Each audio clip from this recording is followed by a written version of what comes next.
আমি তা বলিনি, আমি বলেছি 1 লাখ নাই টাকা। এতে কোনো টাকা নাই, 1 লাখ নাই টাকা বলেছি আমি। এই শোন, আমি কথা বলি। এই থাম, আমার উদ্দেশ্য ছিল একটাই, বিনা পণে বিয়ে চালু করবো।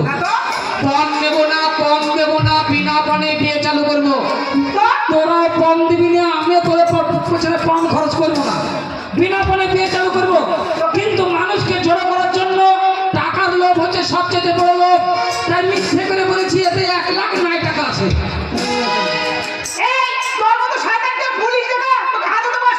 শোনো শোনো, পুলিশ দেখো না, শোনো আমার যে উদ্দেশ্য, এই উদ্দেশ্যে পুলিশ এসে তোমাদেরকে অ্যারেস্ট করবে। কারণ তোমাদের এতগুলো মেয়ে আছো, এতগুলো মেয়ে তোমার দাদা অর্থের অভাবে বিয়ে দিতে পারেনি, এখানে রেখে পালিয়ে গেছে। তাই শোনো, যদি বাঁচতে চাও এই মধ্যেই একটা মেয়ের বিয়ে দিয়ে দাও, বিনা পণে বিয়ে চালু করো।